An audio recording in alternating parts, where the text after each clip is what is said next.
श्री नेमिचंद्र सिद्धांती देव विरचित या बृहद्रव्य संग्रह ग्रंथांतर्गत उद्गल द्रव्याच्या विभिन्न पर्यायांची चर्चा आपण करीत आहोत। खरं म्हणजे उद्गल द्रव्याच्या या विविध पर्यायांच्या चर्चेचं कारण काय आहे याचा देखील थोडासा विचार करायला पाहिजे। कारण ज्या पद्धतीने आपण या स्थूल सूक्ष्म बंध वगैरे पर्यायांची विविध प्रकारे चर्चा करीत आहोत, अशा प्रकारे वेगवेगळ्या पर्यायांची चर्चा अन्य द्रव्यांसंबंधी आपण नाही करीत। लक्षात आलं का? म्हणजे अशा विशेष प्रकारे अन्य पर्यायांची चर्चा नाही। जीवद्रव्याची करतो कारण ते प्रयोजनभूत आहे म्हणून, आम्हाला त्या द्रव्याचा आश्रय घ्यायचा आहे म्हणून, परंतु अन्य कोणत्या द्रव्यांचा आपण इतका विस्ताराने अभ्यास नाही करीत। तर त्याचं कारणच हे आहे की या उद्गल द्रव्याच्या पर्यायांचा हा जो विशेष रूप भाग आहे, तर यांच्यामध्ये आपल्याला यांसंबंधी भ्रांती राहते आणि यांच्या कर्तृत्व रूप किंवा भोक्तृत्व रूप पर्यायींचे अज्ञान रूप भाव आपल्यामध्ये होत राहतात। म्हणून या उद्गलाच्या विभिन्न पर्यायींचा अभ्यास आपल्याला करणं भाग आहे, किंवा आपण जाणीवपूर्वक या विभिन्न पर्यायींचा अभ्यास करतो आहोत। पुन्हा एकदा सांगतो बघा, म्हणजे लक्षात येतं का? पहा, विश्वामध्ये एकूण द्रव्य किती, म्हणजे द्रव्यांचे प्रकार किती? 6 प्रकारची द्रव्य या विश्वामध्ये आहेत।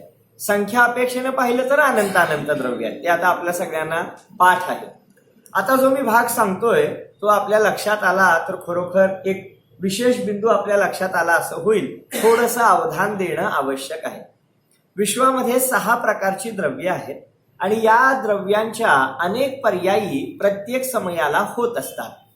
आता त्यामध्ये जीवद्रव्याच्या विभिन्न पर्यायींचा आपण अभ्यास करतोच। उदाहरणार्थ एकेंद्रिय रूप पर्याय, 2 इंद्रिय रूप पर्याय, संसारी रूप पर्याय, मुक्त रूप पर्याय, ह्या पर्याय म्हणजे अवस्था, दशा, हालत।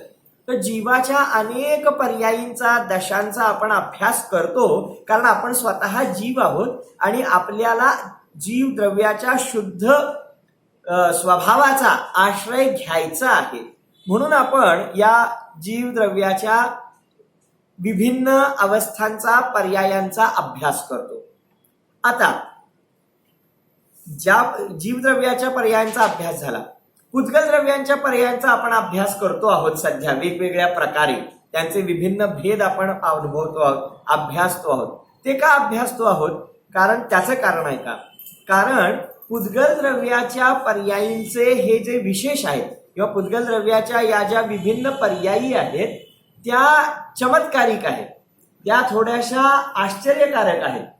आणि विशेष म्हणजे जीव त्या पर्यायांसंबंधी अज्ञान भाव ठेवून त्यांच्या कर्तृत्वाचा भार स्वतःकडे घेतो, अज्ञानी बनतो आणि संसार रूप समुद्रामध्ये भटकत राहतो। म्हणून आपण उद्गल द्रव्याच्या या विशेष पर्यायांचा अभ्यास करीत आहोत।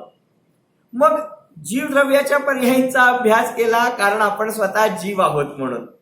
उद्गल द्रव्यांच्या पर्यायींचा अभ्यास केला कारण तत्संबंधी अज्ञान भाव मिटल्याशिवाय, तत्संबंधी कर्तृत्व आणि भोक्तृत्व भावाचा नाश झाल्याशिवाय सम्यक दर्शनाची प्राप्ती होत नाही।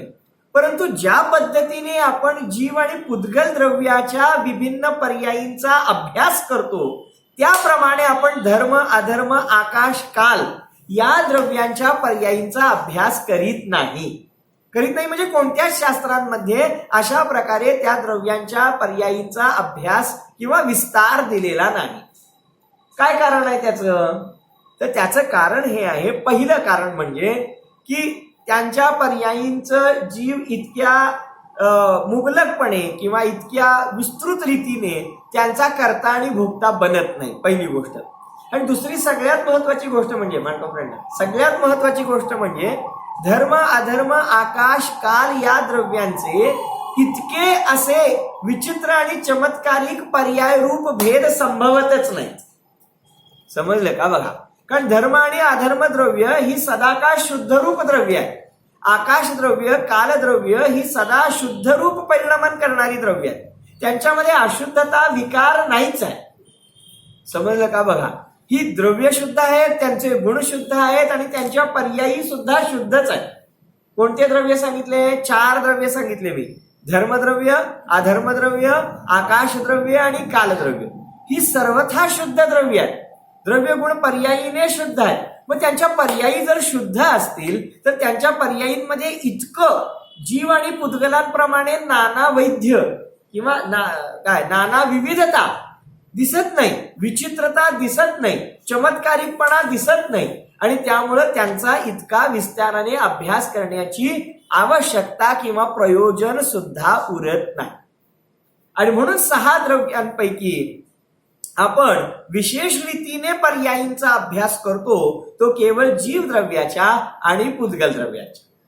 आणि पुद्गल द्रव्याच्या पर्यायींचा सुद्धा अभ्यास का आपल्याला अनिवार्य झाला?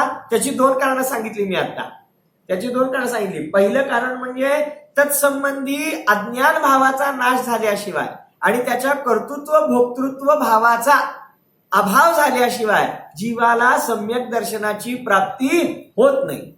आणि म्हणून पुद्गल द्रव्याच्या पर्याय विशेषांचा आपल्याला विशेष रीतीने अभ्यास करावा लागतो. आणि दुसरी गोष्ट, पुद्गलाच्या पर्यायींमध्ये विचित्रता दिसते, एक प्रकारची चमत्कारिकपणा दिसतो आणि तो आपल्याला जाणून घेण्यासाठी या पुद्गल द्रव्याच्या पर्यायांचा विशेष अभ्यास करावा लागतो.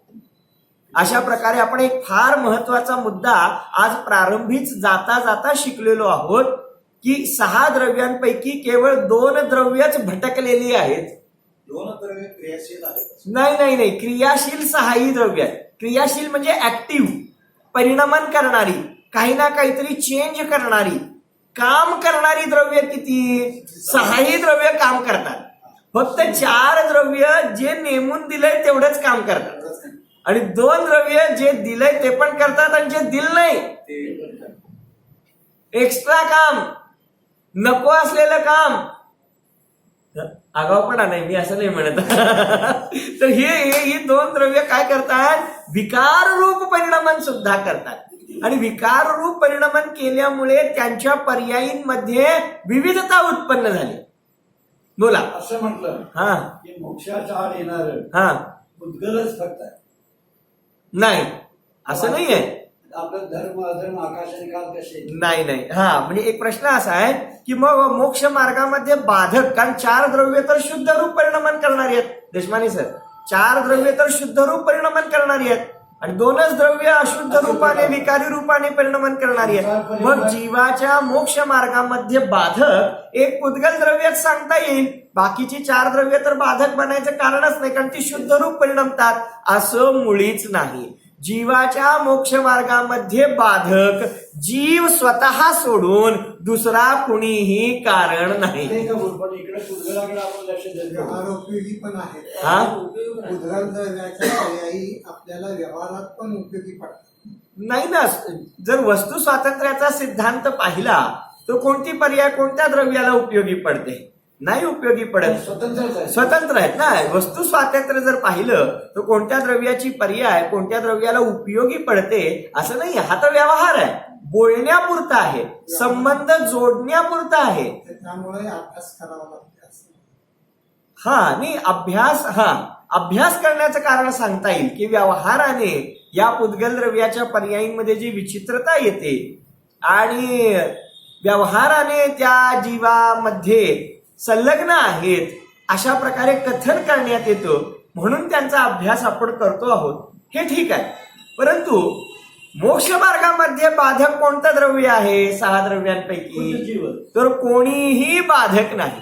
जीव द्रव्याचा स्वतःचा मोह, जीव द्रव्याची स्वतःची अशुद्धता, स्वतःचा विकार हाच त्याच्या मोक्ष मार्गामध्ये बाधक आहे. जीवाला मोक्षाला जाण्यापासून कुणी रोखलंय अभयांना? फक्त 8 कर्मांनी रोखलंय, अजिबात नाही. 8 कर्मांनी रोखलेलं नाहीये. जीव स्वतः थांबलेला आहे. त्यावेळेला 8 कर्मांवर आरोप जातो की 8 कर्मांनी जीवाला संसारात अडकवलेलं आहे. अडकवलेलं 8 कर्मांनी नाहीये. जीवाने पुरुषार्थ केला तर 8 कर्म नष्ट होताना दिसतात.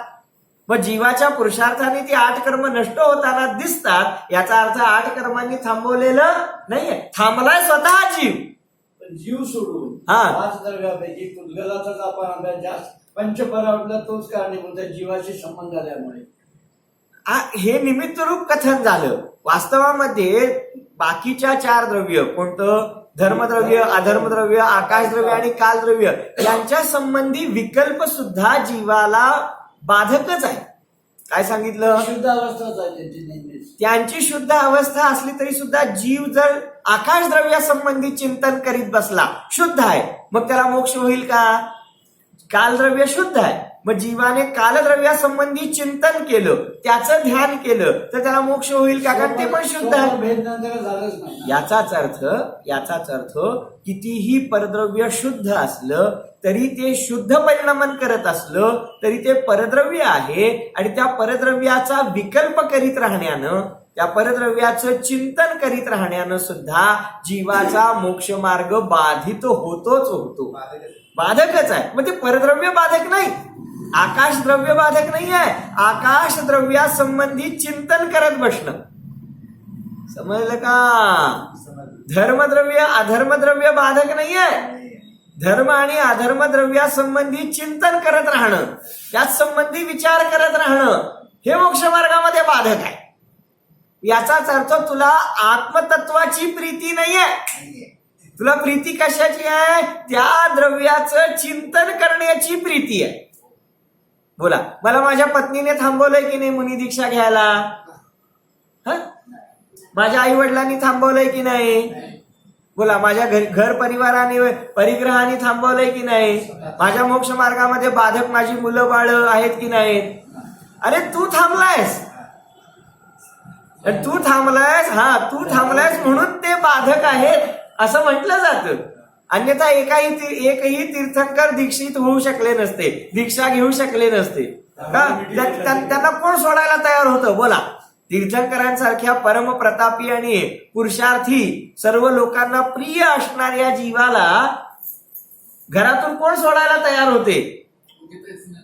याचा अर्थ कोणी बाधक नाहीये आमच्या मोक्ष मार्गामध्ये. आम्ही स्वतः थांबलेलो आहोत, तेव्हा या 8 कर्मांवरती, पुद्गल द्रव्यावरती, परसंयोगावरती असा आरोप जातो की या द्रव्यांमुळे आमचा मोक्ष मार्ग थांबलेला आहे. ठीक आहे, थोडंसं विषयांतर झालं नंतर, पण मूळ बिंदू हा लक्षात घ्यायचा होता की पुद्गल द्रव्याच्या पर्यायींचा आपण इतक्या विशेष रीतीने अभ्यास करीत आहोत. त्याचं कारण एकतर इतर 4 द्रव्यांच्या अपेक्षेने धर्म, अधर्म, आकाश आणि काल या द्रव्यांच्या सर्व पर्यायी तर शुद्धच परिणमित होतात. त्यांच्या मानाने पुद्गल द्रव्याच्या पर्यायींमध्ये विकार सुद्धा दिसतो, परिवर्तन सुद्धा दिसतं, चमत्कारिकपणा दिसतो, विचित्रता दिसते, वैविध्य दिसतं, आणि म्हणून पुद्गल द्रव्याच्या पर्यायींचा आपण अभ्यास करतो आहोत, पहिली गोष्ट. आणि दुसरी गोष्ट, या पुद्गल द्रव्याच्या पर्यायींना पाहून आम्ही आमचं कर्तृत्व त्यांच्यावरती थोपतो, आम्ही त्यांच्यामध्ये भोक्तृत्व शोधतो, आणि त्यामुळे आमचा मोक्ष मार्ग बाधित होतो. म्हणून त्या पुद्गल द्रव्यांच्या पर्यायींपासून भेदविज्ञान साधण्यासाठी आम्ही त्यांचा अभ्यास करीत आहोत. थोडंसं कठीण होईल, पण हे सगळ्याचं सार आहे. त्यामुळे हे पकडून ठेवण्याचं, म्हणजे गाठ बांधून ठेवण्याचा विषय आहे, तो तुम्ही थोडासा ध्यानी ठेवण्याचा प्रयत्न करावा. चला, मग काल मागच्या व्याख्यानामध्ये आपण कोणत्या पुद्गल पर्यायींचा अभ्यास केला होता? सूक्ष्म आणि स्थूल, है ना? तर अशा या 2 प्रकारचे जे भेद आले होते, तर त्यांचा आपण अभ्यास केला की स्थूल अशा प्रकारे स्थूल सूक्ष्म, सूक्ष्म स्थूल, सूक्ष्म आणि सूक्ष्म सूक्ष्म. फार सुंदर चर्चा झाली होती. त्यानंतर बऱ्याच लोकांनी त्यात संबंधी शंका सुद्धा विचारल्या, समाधान पण त्यांचं झालं, याचा खूप आनंद आहे. अशा प्रकारे येथे त्या सूक्ष्म स्थूल या पर्यायांचा उपयोग करून पुढचा विषय सुद्धा आपल्याला आणखी विशेष स्पष्ट होणार आहे. चला, पुढचा आपण प्रकार बघूया.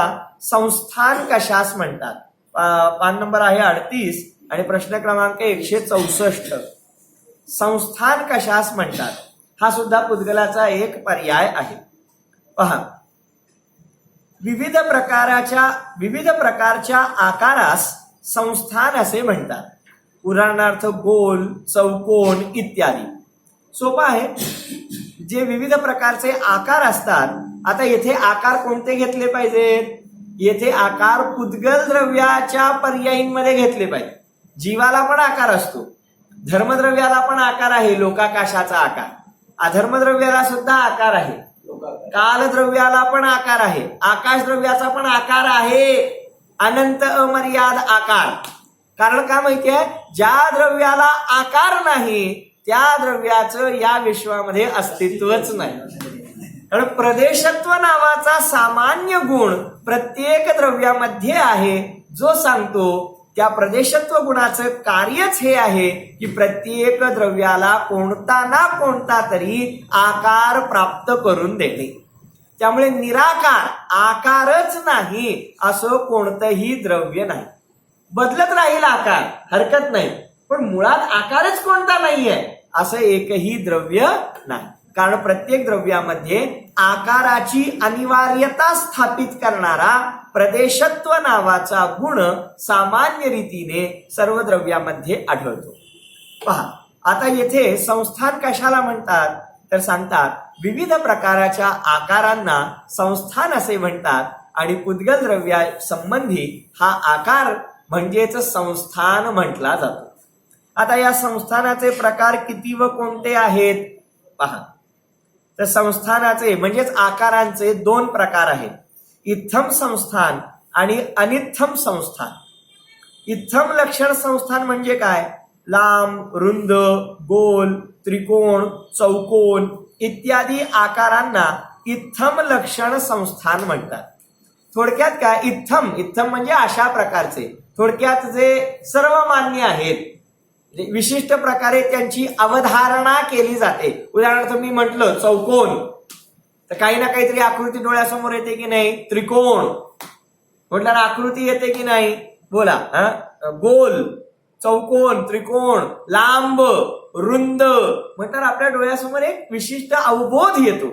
तर अशा प्रकारच्या आकारांना इत्थम संस्थान असं म्हणतात. आणि याउलट आकृती डोळ्यासमोर येत नाही, अनित्थम लक्षण संस्थान, जे आकार अनियमित असतात, ज्यांना आपण निश्चित सांगू शकत नाही, अशा आकारांना अनित्थम लक्षण संस्थान असे म्हणतात. उदाहरणार्थ ढगांचे आकार.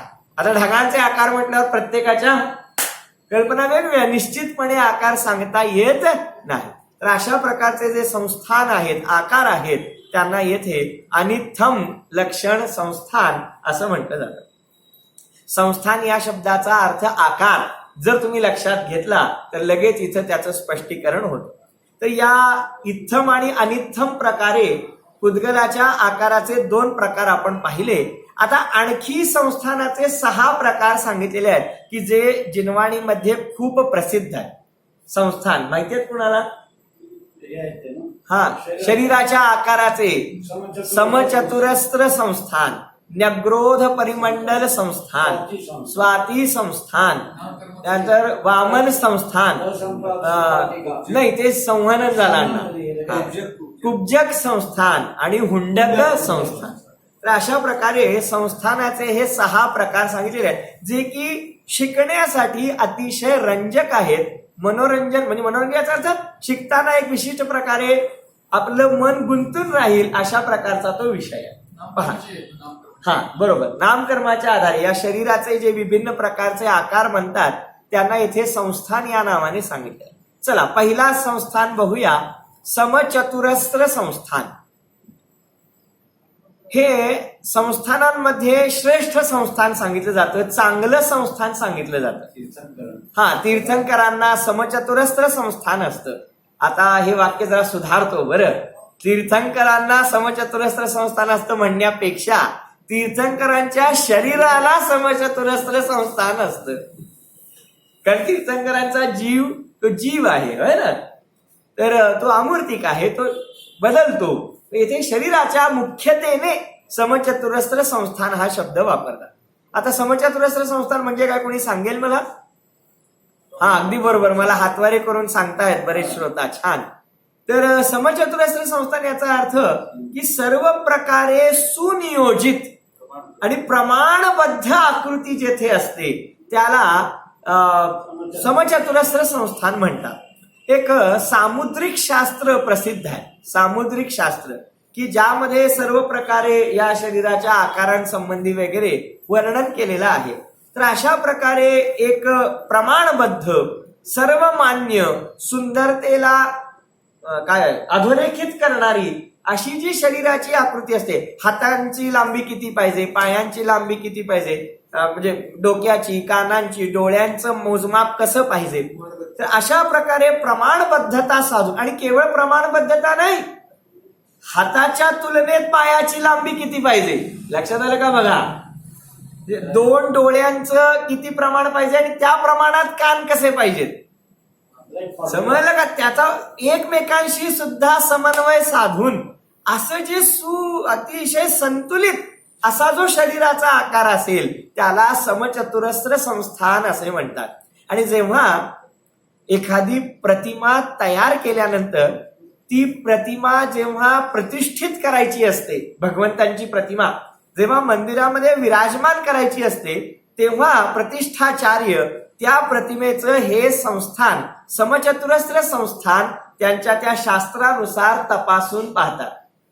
किंवा डोळ्यांचं जे मोजमाप आहे ते दोन्ही डोळ्यांचं समान आहे की नाही, कानांची उंची ती समान आहे की नाही, त्यांच्या त्या पद्धतीनुसार ते समचतुरस्र संस्थान तिथे घटित होतं की नाही हे बाकी ते काय करतात, तपासून पाहतात. तर ते पहिलं संस्थान झालं समचतुरस्र संस्थान. दुसरं आहे न्यग्रोध परिमंडल संस्थान. तुम्हाला माहिती आहे याचं नाव असं का पडलं, आम्हाला हे शब्द फार त्रास देतात शांतीनाथजी. हे न्यग्रोध परिमंडल, स्वाती, हुंडक हे शब्द आम्ही कधी ऐकलेले नसतात, त्यामुळे आम्हाला हे समजत नाही, पण मुद्दाम ते शब्द वापरलेले आहेत. न्यग्रोधचा अर्थ होतो वटवृक्ष. वटवृक्ष म्हणजे वडाचं झाड. आता वडाचं झाड कसं असतं, सांगितल्या डोळ्यासमोर मनीषाजी चित्र आलं की नाही, कसं असतं वडाचं झाड, खाली खोड असतं आणि वरती वडाच्या झाडाचा फांद्यांचा खूप मोठा विस्तार असतो. तर अशा प्रकारे ज्याचं शरीर पायांकडचा भाग, खालचा भाग हा अरुंद किंवा आखूड असतो आणि वरचा भाग हा त्या फांद्यांप्रमाणे विस्तारित असतो, अशा प्रकारच्या शरीराचा आकार ज्याला असतो त्याचं नाव आहे न्यग्रोध परिमंडल संस्थान. समजलं, वटवृक्षाचा आकार, खालचा भाग निमुळता आणि वरचा भाग काय विस्तारित. या उलट संस्थान आहे पुढचं स्वाती संस्थान.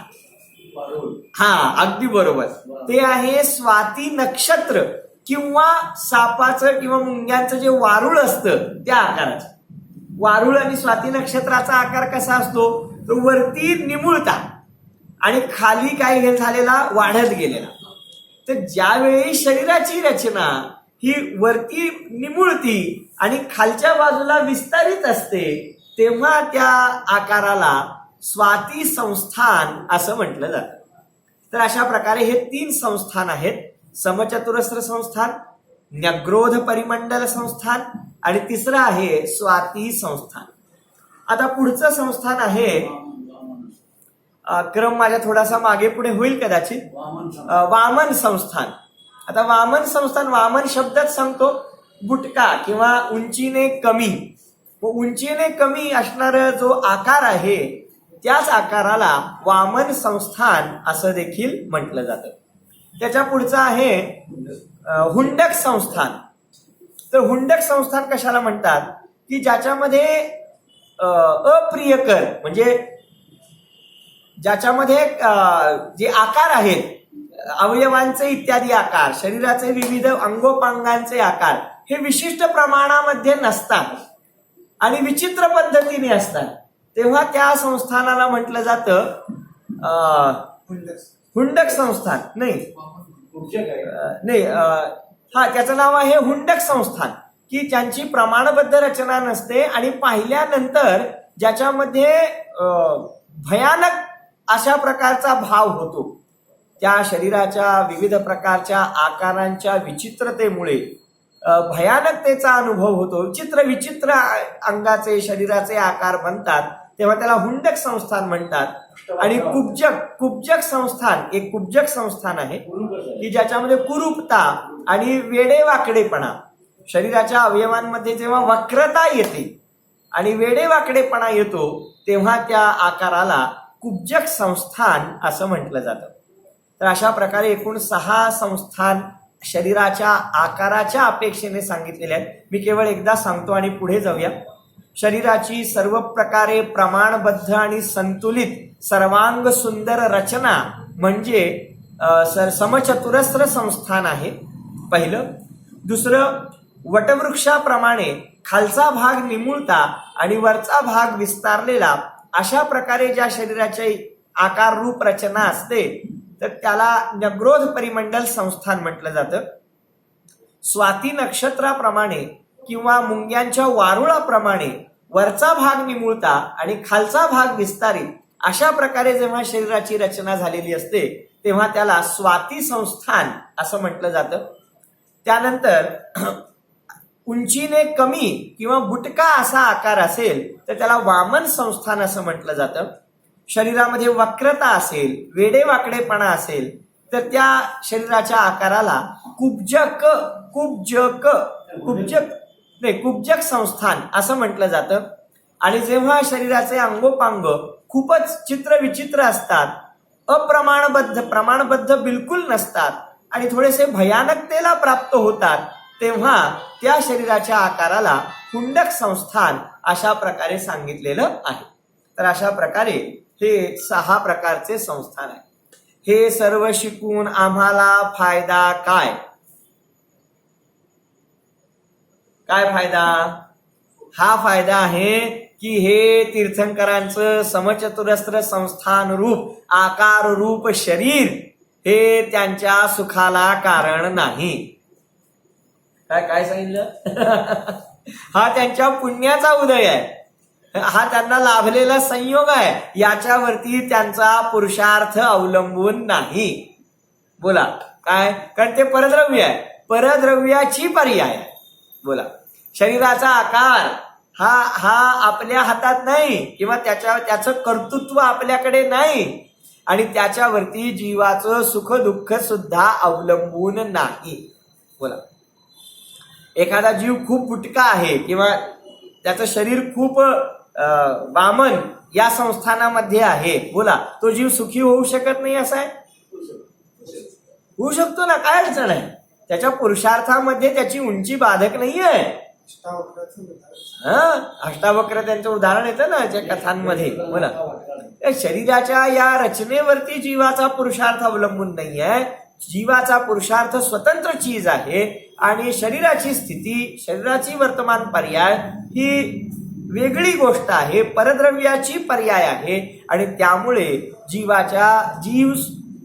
जीवाच्या पुरुषार्थावरती कोणताही परिणाम होत नाही. परंतु ह्या परंतु फार महत्वाचा आहे.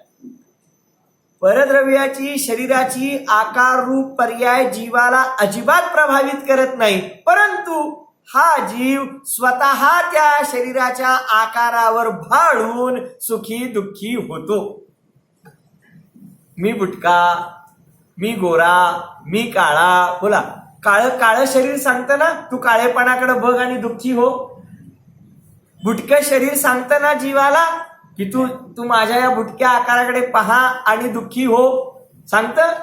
मी तर उलट म्हणतो, रोगाने युक्त शरीर जीवाला सांगतं की नाही की तू माझ्या या अवस्थेकडे पहा आणि दुःखी हो, असं सांगतं का? मग जीव दुःखी का होतो? जीव स्वतः या शरीराच्या आकाराला, शरीराच्या रचनेला माझा आकार, माझं शरीर, मी शरीर अशा प्रकारे मानून त्या अवस्थेशी स्वतःला एकरूप करून त्याचं दुःख भोगतो. काय असतं? काय गजब आहे, म्हणजे खरोखर काय विचित्रता आहे. एखादी व्यक्ती माझ्या बाजूला बसलेली आहे आणि ती खूप बुटकी आहे, खूप उंची कमी आहे. ते सर्कसमध्ये जोकर असतात की नाही, विदूषक असतात, खूप उंची कमी आहे. बोला, मग त्याचा आकार कमी असेल तर मला दुःख व्हायचं काय कारण आहे? त्याचा आकार आहे, मग मी दुःखी व्हायचं काय कारण आहे? अरे तो त्याचा आकार आहे, मला दुःखी व्हायचं कारण आहे. तसंच हा याचा आकार आहे ना, मला दुःखी व्हायचं काय कारण आहे? समजलं काय सांगितलं? फारच थोड्या लोकांना समजलं. काय नाही जसं त्याचा आकार म्हणून मला दुःखी व्हायचं कारण नाही. तसं तसं हा याचा आकार आहे ना. त्याच्याशी जितकी माझी भिन्नता आहे तितकीच भिन्नता याच्याशी पण आहे. कारण तो व्यक्ती सुद्धा परद्रव्यच आहे आणि हे शरीर सुद्धा परद्रव्यच आहे. अहो पण तसं भासत नाही हो. हा भासत नाही कारण ते एक क्षेत्रावगाह तिथंच राहत आहे आणि आम्ही त्याच्याशी अनादि संस्काराने इतकी पक्की नाळ जोडलेली आहे की त्याच्याशिवाय आम्ही जगूच शकत नाही. तन उपजत आपनी उपज जान तन नशत आपको नाशमान. हे शरीर जन्मलं म्हणजे मी जन्मलो आणि हे शरीर नष्ट झालं म्हणजे मी नष्ट झालो. बोला काय गजब आहे. काल तर आपण याची सिद्धी केली की 9 महिने बाळाला आपल्या कुक्षीमध्ये वाढवणारी आई त्या बाळाचा कर्ता आहे की नाही.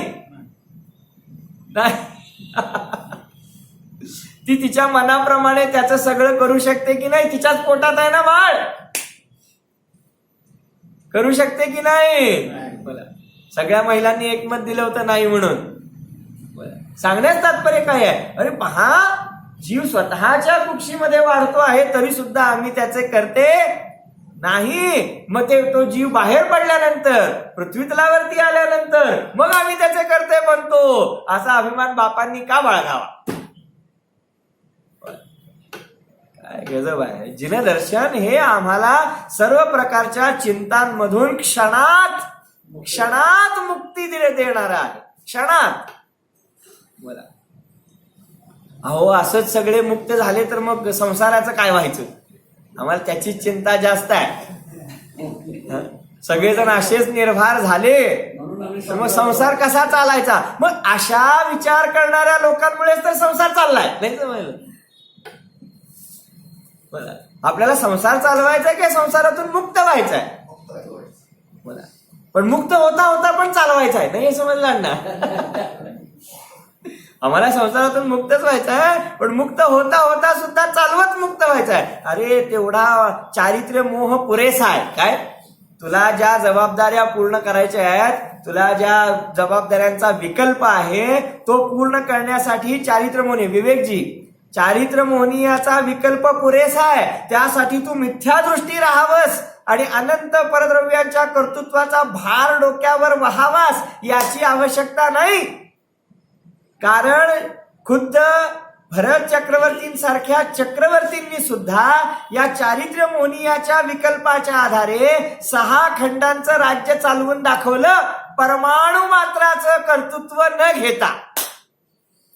हे काय आज नवीन सांगता आहात. नवीन म्हणजे नवीन फाईल. कळेल कळेल कळेल बाबा. गृहस्थाश्रमामध्ये निर्विकार राहून गृहस्थाश्रमामध्ये सुद्धा अकर्तृत्व स्वभावी आत्म्याचा आश्रय घेऊन कथनचित करतापणा जो दिसतो त्याचं हे अलौकिक शास्त्र आहे. कारण मुनिराजांना आणि सर्व प्रकारे अपरिग्रही 28 मूलगुणधारी मुनिराजांना सुद्धा कल्पना आहे की गृहस्थ कशा प्रकारे त्या संसाराच्या चिखलामध्ये अडकलेला आहे आणि त्यावेळेला त्याला त्या संसार रूपी कर्दमामध्ये राहून सुद्धा धर्म कसा करता येईल आणि त्या धर्माचरणाची वृद्धी करून तो कसा संन्यस्त जीवन जगू शकेल याची पूर्ण वैज्ञानिक विधी आचार्यांनी या अध्यात्म मार्गामध्ये फार सुंदर रीतीने सांगितलेली आहे. आम्हाला असं वाटतं की आम्ही सगळ्याचं कर्तृत्व सोडलं तर मग आमच्या घराचं संचालन कसं होणार आणि इकडं घराचं संचालन करायला घेतलं तर मग आम्हाला सम्यक दर्शन कसं होणार. काय रवींद्रजी समजतं का. मनोजजी हे याचं संतुलन कसं साधायचं. कर्तृत्व सोडलं तर काम कोण करणार आणि काम करायचं असेल तर कर्ता बुद्धी येणारच. ती कशी सोडायची. याचा जे अद्भुत याच्यामधली जी एक सांगड आहे, याचा जो सुमेळ आहे, याचा जो सांधा आहे तो समजला तर खऱ्या अर्थानं माझं तर मत आहे पूर्ण अध्यात्मशास्त्र पूर्ण द्रव्यानुयोगाचा अभ्यास हा यासाठीच करायचा आहे की कशा प्रकारे पहिल्यांदा आम्हाला सम्यक दर्शन प्राप्त करून मोक्ष मार्गी होता येईल आणि मग त्या सम्यक दर्शनासोबत रत्नत्रयाची वृद्धी करून आमच्यामध्ये वैराग्याची वृद्धी करून मग आम्हाला संन्यस्त जीवन जगता येईल. खऱ्या अर्थाने या अध्यात्मशास्त्रांच्या शिकण्याचा हाच खरा खुरा लाभ आहे आणि हेच मूळ प्रयोजन आहे. तुम्ही म्हणाल एवढा हा सगळा धागडधिंगा कशाला, एवढे सगळे हे काय चौगुले सर, एवढं सगळं कठीण करण्यापेक्षा डायरेक्ट मुनी दीक्षा घेतली तर काय वाईट. काय बघा, तेवढा पुरुषार्थ असला तर खूप उत्तम आहे. मग आपल्या सगळ्या एवढ्या विकल्पांची आणि एवढ्या सगळ्या ह्याची आवश्यकताच नाही. परंतु जर इतका तीव्र पुरुषार्थ होत नसेल वर्तमानामध्ये, मग सांगतात की बाबा रे, तुला अशा प्रकारे सम्यक दर्शनाची प्राप्ती करून सम्यक चारित्र्याच्या वृद्धीसाठी पुरुषार्थ केला पाहिजे. तर अशा प्रकारे हे संस्थानाचे आपण 6 प्रकार येथे पाहिले आणि त्याच्यापासून जीवाने भेदविज्ञान साधलं पाहिजे. हा याच्यातील सर्वात महत्वाचा भाग आहे. आणि सर्व प्रकारे मुनिराजांवरती जेव्हा उपसर्ग आले, मुनिराजांच्यावरती जेव्हा विविध प्रकारचे परिशव होतात, तर याच्यावरून सुद्धा आपल्याला हेच शिकायला मिळतं की सर्व प्रकारच्या त्या प्रतिकूलतांमध्ये किंवा त्या सर्व प्रकारच्या संयोगांमध्ये मुनिराज स्थिरता बाळगतात. ते याच आधारे बाळगतात की संस्थान, त्यांच्यामध्ये असणारे जो बंध, जे काही स्थूल सूक्ष्म रूप पुद्गलाचे पर्याय आहेत, त्या पुद्गलाच्या पर्यायांमध्ये जीवत्व नाही आणि जीवामध्ये या पुद्गलांचं पर्यायत्व नाही. अशा प्रकारे दोघांचा एकमेकांमध्ये अभाव आहे आणि धर्म करण्यासाठी या पुद्गलाच्या पर्यायींचा कोणत्याही प्रकारे लाभ नाही, उपयोग नाही. अशा प्रकारे धर्म साधणं बघा काय सुंदर आहे.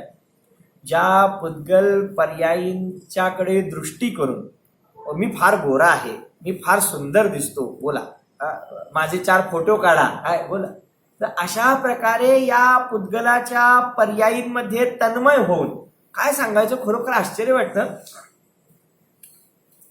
सेल्फी, बोला मुद्दाम सांगतोय हे मी, सेल्फी घेणं हरकत नाही, ते घेतली जाते बोला, पण त्यासाठी वेडे होतात आणि आपला जीव गमावून बसतात. हे जे उदाहरण आपण पाहतो, आणि विशेष म्हणजे त्या सेल्फी काढण्यामध्ये इतके मग्न होतात की तेच आपलं अंतिम स्वरूप आहे. बोला, हे मानलं जातं की नाही.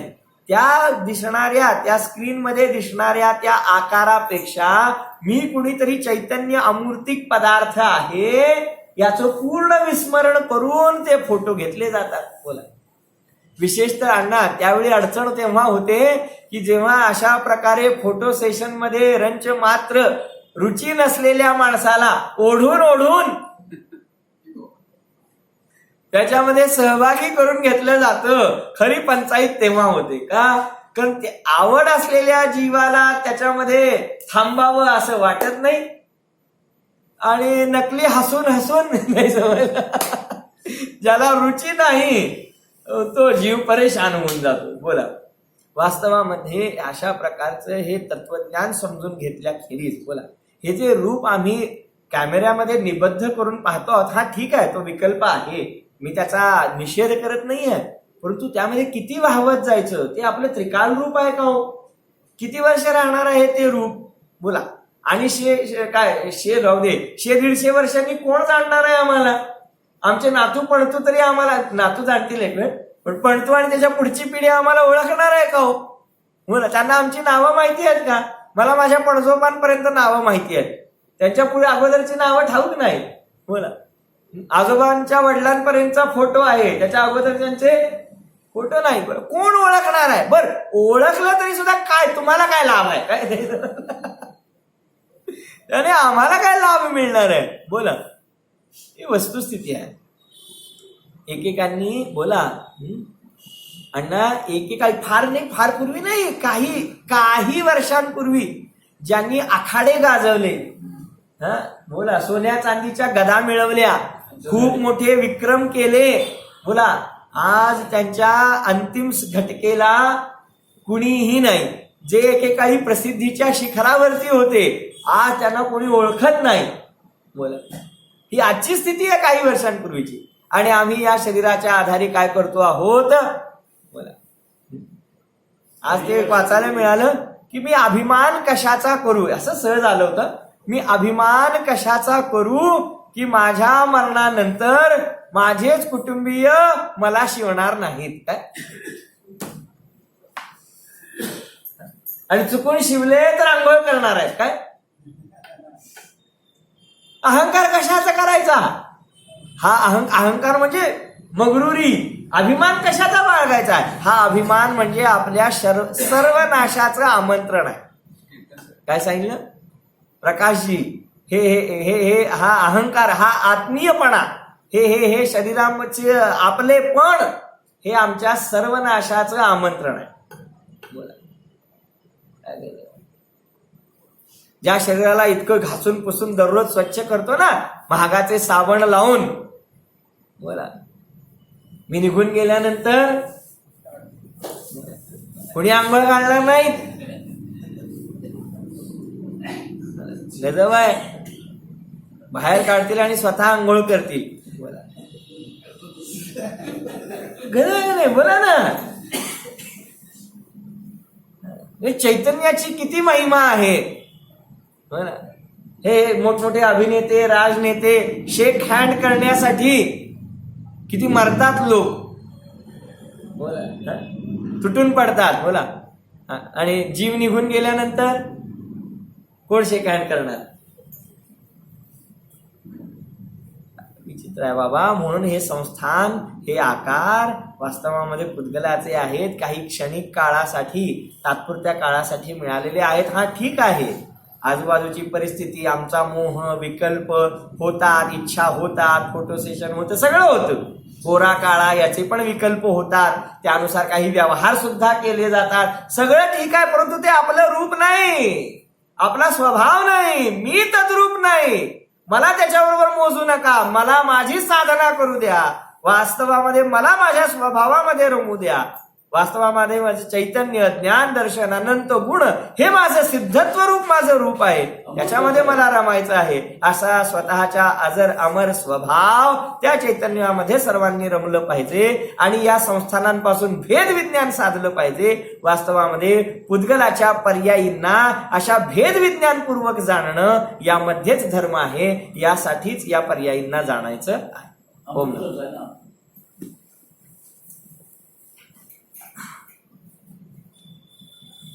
बंद कर.